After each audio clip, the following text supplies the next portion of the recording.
Dear friends, welcome to impressive study मंच। आज की इस वीडियो में हम लोग पॉलिटी से संबंधित एक ऐसे चैप्टर को पढ़ने वाले हैं जिस चैप्टर से हर एक परीक्षा में प्रश्न आते ही आते हैं, चाहे वो पीसीएस का एग्ज़ाम हो या एसएससी का हो या रेलवे का एग्ज़ाम हो। हर एक परीक्षा में इस टॉपिक से प्रश्न आते ही आते हैं। तो इस टॉपिक का नाम क्या है? इस चैप्टर का नाम है भारत का संवैधानिक विकास। तो भारत का संवैधानिक विकास का मतलब क्या है, इसको कुछ बैकग्राउंड को हम सबसे पहले समझते हैं कि जिस समय भारत में ब्रिटिश ईस्ट इंडिया कंपनी का अधिकार मिलता है भारत में व्यापार करने के लिए, तो भारत में आने के बाद उसका काम केवल व्यापार करना नहीं होता है। धीरे धीरे क्या होता है कि बहुत से क्षेत्रों पर अपना अधिकार जमाता है और फिर क्या है कि जैसे प्लासी का युद्ध हो गया, तो युद्ध करके फिर क्या है कि उस क्षेत्र में अपना अधिकार जमा लेता है और इसका जो व्यापारिक कार्य है वो प्रशासनिक कार्य में बदल जाता है। यानी शासन व्यवस्था का जो काम है ये ब्रिटिश ईस्ट इंडिया कंपनी के हाथों में चला जाता है।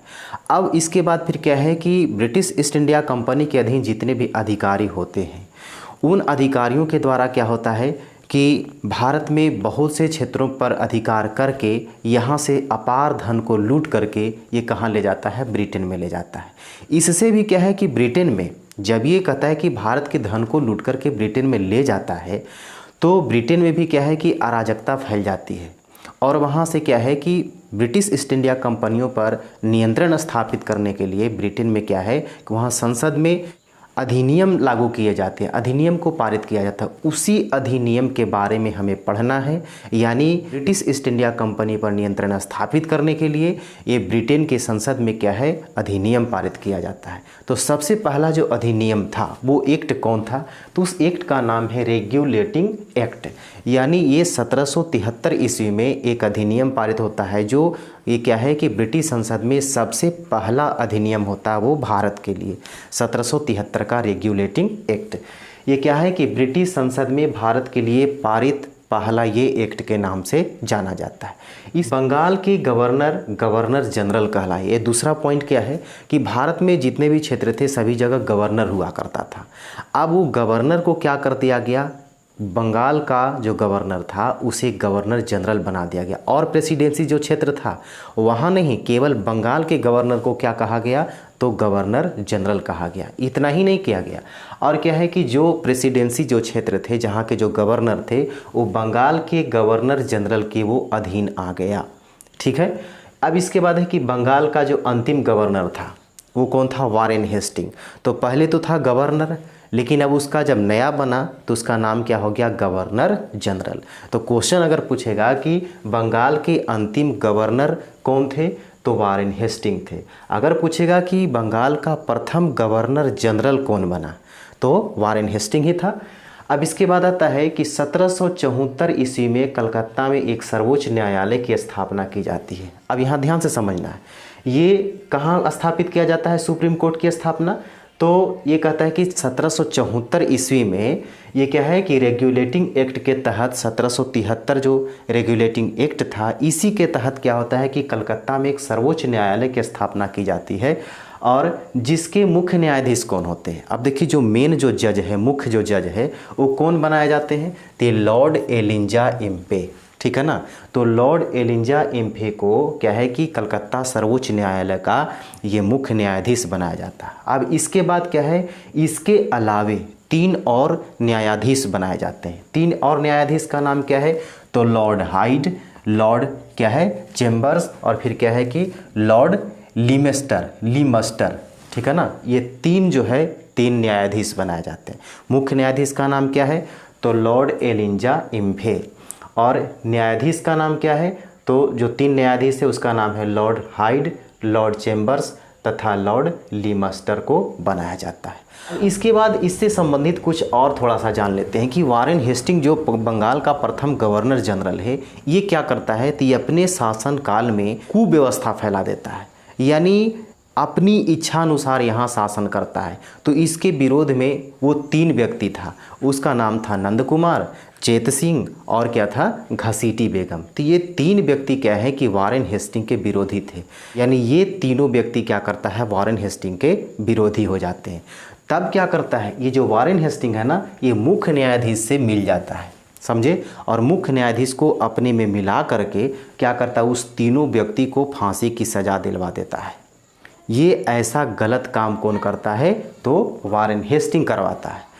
अब इसके बाद आता है पिट्स इंडिया एक्ट 1784 का। तो 1784 का जो पिट्स इंडिया एक्ट था ये किस लिए लाया गया, तो 1773 का जो रेगुलेटिंग एक्ट जो था उसमें कुछ कमियां रह गई थी, तो उसी को सुधार करने के लिए, उसी को संशोधन करने के लिए क्या है कि पिट्स इंडिया एक्ट जो है 1784 को लाया गया। तो इसके तहत क्या क्या किया जाता है, तो देखिए यहाँ पर है कि इसके तहत जो है ना 6 सदस्यीय नियंत्रण बोर्ड का गठन किया जाता है। अब यहाँ 1773 वाला में क्या था, उसमें 24 सदस्यीय बोर्ड ऑफ कंट्रोल था। अब इसमें क्या है कि 6 सदस्यों वाली नियंत्रण और बोर्ड का गठन किया जाता है। अब क्या इसमें किया जाता है कि इस बोर्ड के पास गवर्नर जनरल द्वारा लिए गए फैसले को रद्द करने का अधिकार था। यहाँ पर क्या है कि वारेन हेस्टिंग क्या करता था, अपने खुद से फैसला लेता था। तो उसी को क्या किया गया कि जो गवर्नर जनरल रहेगा तो उसका जो अपने से जो लिया गया फैसला है उसको रद्द करने का अधिकार किसको दिया गया, तो यही 6 सदस्य वाले जो नियंत्रण बोर्ड है इसको अधिकार मिल गया। कंपनी से व्यापार एवं प्रशासन को अलग कर दिया गया।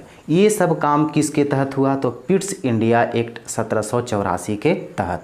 अब इसके बाद क्या है कि फिर से हमको रिवीजन कर लेना है। रिवीजन करने का मतलब ये है कि हमें पूरा का पूरा हमें याद कर लेना है, एक भी नहीं छोड़ना है। तो सबसे पहला एक्ट कौन था, 1773 का रेगुलेटिंग एक्ट था। अब इसके तहत क्या किया गया था कि ये जो रेगुलेटिंग एक्ट था इसमें 24 सदस्यीय बोर्ड ऑफ कंट्रोल का गठन किया गया था।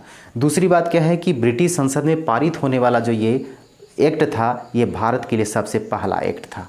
फिर क्या है कि बंगाल का जो गवर्नर था उसको गवर्नर जनरल में बदल दिया गया, और जो प्रेसिडेंसी क्षेत्र था वो जो वहाँ के जो गवर्नर थे वो बंगाल के गवर्नर जनरल के अधीन आ गया। अंतिम गवर्नर कौन था बंगाल का, तो वारेन हेस्टिंग। अगर कहेगा कि प्रथम गवर्नर जनरल कौन था, तो वही वारेन हेस्टिंग। 1773 का जो रेगुलेटिंग एक्ट था इसके तहत क्या है कि 1774 में कलकत्ता में एक सुप्रीम कोर्ट की स्थापना की जाती है, जिसमें क्या है कि लॉर्ड एलिजा एम्प को मुख्य न्यायाधीश बनाया जाता है, और इसके अलावे 3 अन्य न्यायाधीश और बनते हैं, जिसका नाम क्या था कि लॉर्ड हाइड, लॉर्ड चेम्बर्स और लॉर्ड लिमस्टर। इसके बाद फिर क्या देखें हम लोग कि वारेन हेस्टिंग क्या करता है कि अपने अधिकार क्षेत्रों में जो व्यवस्था है उसका वो कुव्यवस्था स्थापित कर देता है। अब इसके विरोध में कहता है 3 व्यक्ति का नाम आया था, नंद कुमार, चेत सिंह और घसीटी बेगम। तो तीनों को क्या करता है कि वारेन हेस्टिंग जो है ये मुख्य न्यायाधीश यानी लॉर्ड एलिजा इम्पे से मिल करके और तीनों को क्या करता है, फांसी की सज़ा दिलवा देता है। अब इसके बाद फिर हम लोग क्या देखें कि 1784 ईस्वी का क्या आया था, पिट्स इंडिया एक्ट। इसके तहत क्या किया गया था कि 1773 ईस्वी में जो कमियां रह गई थी उसको संशोधन करने के लिए, उसको सुधार करने के लिए पिट्स इंडिया एक्ट 1784 को लाया गया। अब इसके तहत क्या किया गया कि 6 सदस्यों वाली बोर्ड ऑफ कंट्रोल का गठन किया गया, लेकिन उसमें किसको अधिकार दिया गया, तो 6 सदस्यों वाली जो बोर्ड ऑफ कंट्रोल है उसको एक ऐसा अधिकार दिया गया कि जो गवर्नर जनरल रहेगा वो अपनी इच्छा से जो फैसला लेता है उस फैसले को वो रद्द कर देगा। ये किसके पास अधिकार मिला, तो 6 सदस्य वाली बोर्ड ऑफ कंट्रोल को ये अधिकार मिल गया। इसके बाद फिर क्या किया गया कि कंपनी से व्यापार को और प्रशासन को अलग कर दिया गया। अब इसके बाद जो अगला अधिनियम आता है उसका नाम क्या है, उसको देखते हैं। ये है 1793 का चार्टर एक्ट। अब देखा जाए इसमें 1793 का चार्टर एक्ट क्या था, तो ईस्ट इंडिया कंपनी के व्यापारिक एकाधिकार को 20 वर्षों तक बढ़ा दिया गया। अब क्या है कि भारत में ब्रिटेन से क्या था कि ब्रिटिश ईस्ट इंडिया कंपनी को एकाधिकार प्राप्त था भारत में व्यापार करने के लिए। इसके अलावा और क्या है कि ब्रिटेन के कोई व्यक्ति यहाँ व्यापार करने नहीं आ सकता है। तो इसका फिर क्या है, अधिकार जो था एकाधिकार व्यापार करने का वो फिर समय को इसको बढ़ा दिया गया। कितने वर्ष के लिए, तो 20 वर्षों के लिए फिर बढ़ा दिया गया। फिर है कि भारत में नियुक्त सभी ब्रिटिश कर्मचारी एवं अधिकारियों को वेतन एवं भत्ते भारतीय राजस्व से दिए जाएंगे। अब इसमें क्या कहा गया कि भारत में जो नियुक्त जो कर्मचारी है और क्या है कि अधिकारी है, ये सभी को वेतन कहाँ से मिलेगा, तो भारतीय राजस्व से उसको वेतन और भत्ता दिया जाएगा। फिर से समझें क्या है इसमें कि भारत में जो नियुक्त जो ब्रिटिश अधिकारी था, ब्रिटिश कर्मचारी था, उसका वेतन और भत्ता कहाँ से मिलेगा? तो भारत के राजस्व से ही उसको वेतन और भत्ता दिया जाएगा। इसके बाद है कि 21 अप्रैल 1793 को, देखिए इसी अधिनियम के तहत 1793 अधिनियम के तहत क्या है कि 21 अप्रैल 1793 को भारतीय नागरिक सेवा की स्थापना की गई तथा हर साल 21 अप्रैल को ICS दिवस मनाते हैं। अब इस 1793 ईस्वी के जो चार्टर अधिनियम है, इसी अधिनियम के तहत क्या किया गया कि भारतीय नागरिक सेवा की स्थापना की गई 21 अप्रैल 1793 ईस्वी को। और इसी के लिए फिर क्या है कि हर साल क्या करते हैं हम लोग 21 अप्रैल को ही ICS दिवस यानी भारतीय नागरिक सेवा दिवस हम लोग मनाते हैं। अब इसके बाद फिर क्या आता है 1793 का चार्टर एक्ट कितने वर्षों के लिए बढ़ाया गया था? 20 वर्षों के लिए। अब देखा जाए 93 के बाद फिर क्या है 20 वर्ष में 1813 आएगा, तो ये भी क्या हो गया 1813 का चार्टर एक्ट। अब 20 वर्ष जो है ना वो बढ़ते जाएगा। अब इसके बाद क्या है कि 1813 का चार्टर एक्ट, यहाँ पर हमने 1793 का चार्टर एक्ट में क्या देखा कि ब्रिटिश ईस्ट इंडिया कंपनी को जो व्यापारिक एकाधिकार था उसको कितना वर्ष के लिए बढ़ाया गया? 20 वर्ष के लिए। तो 93 से फिर क्या है 20 वर्ष बाद क्या हो जाएगा, ये 1813 का चार्टर एक्ट आएगा। इसके तहत क्या है कि भारत में ईसाई मशीनरियों का आगमन हुआ। कहने का मतलब क्या है कि भारत में ईसाई धर्म को प्रचार प्रसार करने के लिए क्या है कि भारत में ईसाई मशीनरियों का आगमन होता है। वो किसके तहत आता है? तो 1813 चार्टर एक्ट के तहत। अब इसके बाद फिर क्या है कि ब्रिटिश ईस्ट इंडिया कंपनी के व्यापारिक अधिकार को पुनः 20 वर्ष बढ़ाया गया। यहाँ पर 1793 में बढ़ाया 20 वर्ष के लिए, तो फिर अधिनियम कब आया? 1813 में। अब इस अधिनियम में क्या है कि 20 वर्ष फिर बढ़ा दिया गया उसके व्यापारिक अधिकार को। तो 1813 में फिर क्या है कि 20 वर्ष में फिर कौन आएगा, कौन सा अधिनियम आएगा? तो 1833 का चार्टर एक्ट आएगा। अब देखिए यहाँ क्या 1833 का 1800 और जो 13 का चार्टर एक्ट है बहुत ही इंपॉर्टेंट है। यहाँ पर क्या किया गया कि भारतीय राजस्व से प्रतिवर्ष 1 लाख रुपये भारतीय शिक्षा पद्धति पर खर्च किया जाएगा। क्या निर्णय लिया गया इसमें कि भारतीय जो शिक्षा पद्धति है इस पर प्रतिवर्ष 1 लाख रुपया खर्चा होगा। तो खर्चा किसके द्वारा किया जाएगा? तो खर्चा किसके द्वारा है? भारतीय राजस्व से है ना। ये ब्रिटेन से नहीं है, ये भारतीय राजस्व से ही क्या है कि भारतीय शिक्षा पद्धति पर प्रतिवर्ष 1 लाख रुपया खर्चा किया जाएगा। तो किस अधिनियम के तहत ये निर्णय लिया गया? तो 1813 का चार्टर एक्ट के तहत। इसके बाद फिर क्या है कि ब्रिटिश ईस्ट इंडिया कंपनी को चीन और चाय का व्यापार छोड़ करके व्यापारिक एकाधिकार समाप्त कर दिया गया। अब देखिए क्या था कि भारत में ब्रिटिश ईस्ट इंडिया कंपनी को व्यापार करने का एकाधिकार था, ठीक है ना। यानी केवल ब्रिटिश ईस्ट इंडिया कंपनी ही यहाँ पर व्यापार कर सकती है और ब्रिटेन के कोई भी नागरिक यहाँ कोई भी व्यक्ति आकर के व्यापार नहीं कर सकता है। लेकिन क्या किया गया 1813 के चार्टर एक्ट के अधिनियम क्या किया गया कि इसको व्यापार का एकाधिकार समाप्त कर दिया गया। दो चीज़ को छोड़ करके चीन में वो व्यापार कर सकता है, ब्रिटिश ईस्ट इंडिया कंपनी चीन में व्यापार कर सकता है और चाय का व्यापार कर सकता है। ये दोनों को छोड़ करके फिर क्या है इसका जो एकाधिकार था, सिंगल जो इसका अधिकार था व्यापार करने का सभी क्षेत्रों में, इसको समाप्त कर दिया गया। अब जो है ना ब्रिटिश के कोई भी नागरिक ये भारत में आकर के व्यापार कर सकता है। तो इसके तहत और क्या किया गया, इसके साथ साथ प्रत्येक ब्रिटिश नागरिक के लिए भारत में व्यापार करने का और भूमि खरीदने के रास्ते खोल दिए गए। यानी अब जो है ना ब्रिटेन के कोई भी नागरिक भारत में आकर के व्यापार कर सकता है और यहाँ आकर के जगह ज़मीन भी खरीद सकता है। ये किस अधिनियम के तहत ये निर्णय लिया गया? तो ये 1813 के चार्टर एक्ट के तहत क्या किया गया कि कोई भी ब्रिटिश नागरिक अब भारत में आ सकता है, व्यापार कर सकता है और यहाँ कहता है कि जगह ज़मीन भी खरीद सकता है। अब इसके बाद फिर क्या है कि 20 वर्ष के बाद फिर कौन आएगा? 1813 का जो है अधिनियम के बाद अब आएगा 1833 का अधिनियम। तो अब उसको देखते हैं। अब इसके बाद आता है 1813 के चार्टर अधिनियम के बाद 1833 का अधिनियम। अब इसमें क्या कहा गया है कि ईस्ट इंडिया कंपनी के प्रशासन को केंद्रीकरण कर दिया गया। यानी 1833 का जो एक्ट है इसके अधीन क्या किया जाता है कि जो ईस्ट इंडिया कंपनी का जो प्रशासन है उसको केंद्रीकरण कर दिया जाता है। इसमें क्या है कि बंगाल का गवर्नर जनरल अब भारत का गवर्नर जनरल कहलाएगा। क्या है कि अब भारत का जो बंगाल का गवर्नर जनरल है अब उसका नाम क्या हो जाएगा? भारत का गवर्नर जनरल। अब इसमें फिर है कि भारत का जो प्रथम गवर्नर जनरल कौन बनेगा, तो भारत का प्रथम गवर्नर जनरल अब कौन कहलाया, तो लॉर्ड विलियम बेंटिक। अगर पूछेगा कि बंगाल का अंतिम गवर्नर जनरल कौन था, तो लॉर्ड विलियम बेंटिक। अब यही जो अंतिम गवर्नर जनरल जो बंगाल का है, अब वो भारत का आ गया, तो यानी भारत का जो प्रथम गवर्नर जनरल है वो क्या कहलाएगा, लॉर्ड विलियम बेंटिक को कहा जाएगा। इसके बाद है कि ईस्ट इंडिया कंपनी का चाय एवं चीन के साथ व्यापार का एकाधिकार समाप्त कर दिया गया।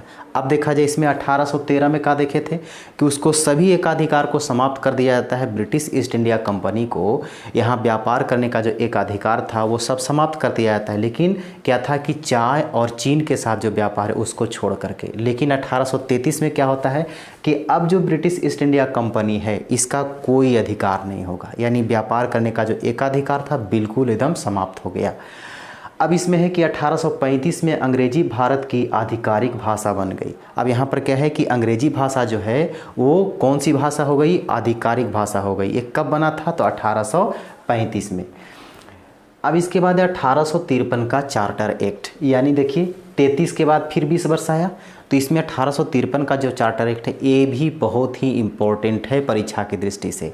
अब इसमें क्या क्या चीज़ कहा गया है, तो 24 बोर्ड मेंबर में से 6 बोर्ड मेंबर को निलंबित कर दिया गया। अब इसमें क्या देखे थे कि 1773 में जो रेगुलेटिंग एक्ट जो था उसमें कौन सा कंट्रोल ऑफ बोर्ड था, तो 24 मेंबर वाला जो था ना, ये बोर्ड ऑफ कंट्रोल 1773 के रेगुलेटिंग एक्ट में इसका गठन किया गया था।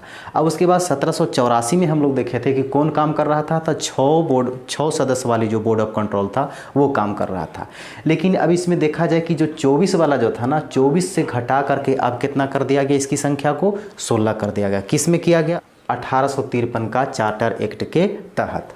अब इसके बाद आता है कि 1853 से ही आईसीएस की लिखित परीक्षा भारत के गवर्नर जनरल लॉर्ड डलहौजी के द्वारा शुरू किया गया। अब इसके पहले हम लोग देखे थे 1793 में। 1793 में क्या देखे थे कि 21 अप्रैल 1793 को क्या है कि भारतीय नागरिक सेवा की स्थापना की गई थी, और हर साल जो है 21 अप्रैल को ही क्या करते हैं, आईसीएस दिवस मनाते हैं। लेकिन यहाँ पर क्या है कि 1853 का चार्टर एक्ट है, इसके तहत क्या किया गया कि 1853 से ही अब लिखित परीक्षा ली जाने लगी।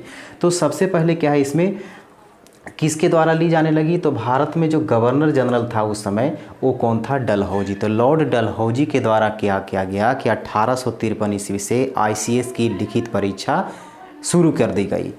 अब है कि अंग्रेज ये नहीं चाहते थे, अंग्रेज को ये नहीं चाहत था कि कोई भी भारतीय जो है आईसीएस की परीक्षा में बैठे और आईसीएस ऑफिसर बने, ये अंग्रेज कभी नहीं चाहता था। ये कब तक था, तो देखा जाए तो 1853 से 1922 तक की जो परीक्षा ली गई वो कहाँ ली जाती थी, लंदन में आयोजित की जाती थी। लेकिन ये जब 1930 ईस्वी से क्या किया गया कि आईसीएस की परीक्षा भारत में भी अब आयोजित की जाने लगी। ये ध्यान रखना है कि अंग्रेज नहीं चाहते थे कि भारतीय भी आईसीएस की परीक्षा में बैठे, तो इसके लिए कब से कब तक इंग्लैंड में लिया जाता था, तो इंग्लैंड में 1853 से 1922 तक लिया जाता था। अगर पूछेगा कि भारत में आईसीएस की परीक्षा कब से ली जाने लगी, तो 1923 ईस्वी से ली जाने लगी। अब है कि आईसीएस की परीक्षा उत्तीर्ण करने वाले प्रथम भारतीय कौन थे, तो आईसीएस की परीक्षा उत्तीर्ण करने वाले प्रथम भारतीय का नाम था सत्येंद्र नाथ टैगोर। अब जो भारत में सबसे पहला जो ऑफिसर बना, प्रथम भारतीय आईसीएस ऑफिसर कौन बने थे, तो सत्येंद्र नाथ टैगोर। इसी चार्टर एक्ट से अभी जो प्रधानाध्यापक का एग्ज़ाम हुआ है इसमें से एक क्वेश्चन पूछा गया था। तो इसे फिर एक बार हम रिवीजन कर लेते हैं ताकि पूरा का पूरा याद हो जाए। तो 1833 का चार्टर एक्ट के तहत क्या किया गया था, तो ब्रिटिश ईस्ट इंडिया कंपनी का जो प्रशासन था उसको केंद्रीकरण कर दिया गया। फिर क्या था कि बंगाल का जो गवर्नर जनरल था अब उसका नाम चेंज करके भारत का गवर्नर जनरल रखा गया। तो भारत का प्रथम गवर्नर जनरल कौन बना, तो लॉर्ड विलियम बेंटिक। ठीक है। अब इसके बाद फिर क्या है कि हमने देखा था कि ईस्ट इंडिया कंपनी का जो एकाधिकार था, व्यापार करने का एकाधिकार समाप्त कर दिया गया था चाय और चीन के व्यापार को छोड़ करके। लेकिन क्या जाता है, वो भी चाय और चीन का जो व्यापार था वहाँ से भी कहता है कि उसके अधिकार को समाप्त कर दिया जाता है। कहने का मतलब है कि ईस्ट इंडिया कंपनी का जो व्यापारिक एकाधिकार प्राप्त था उसे बिल्कुल समाप्त कर दिया जाता है। फिर क्या है कि 1835 ईस्वी में भारत में अंग्रेजी भाषा को आधिकारिक भाषा बना दिया गया। अब 1853 का चार्टर एक्ट क्या था, इसमें क्या किया गया कि जो 24 बोर्ड मेंबर जो था उसको क्या किया गया कि 24 से घटा करके अब कितना बना दिया गया, 16 बना दिया गया। उसकी संख्या को कितना कर दिया गया, 16 कर दिया गया। और 6 सदस्य वाले जो बोर्ड ऑफ कंट्रोल था उसको निलंबित कर दिया गया। इसके बाद 1853 से ही भारत के गवर्नर जनरल लॉर्ड डलहौजी के द्वारा ये आईसीएस की लिखित परीक्षा शुरू कर दी गई। लेकिन अंग्रेज़ क्या थे, अंग्रेज़ ये नहीं चाहते थे कि कोई भी भारतीय जो है आईसीएस की परीक्षा में बैठ सके और आईसीएस ऑफिसर बन सके। इसलिए क्या 1853 से 1922 ईस्वी तक की जो आईसीएस की परीक्षा ली जाती थी कहाँ आयोजित किया जाता था, लंदन में। लेकिन 1923 ईस्वी से फिर क्या हो गया कि भारत में भी आईसीएस की परीक्षा ली जाने लगी।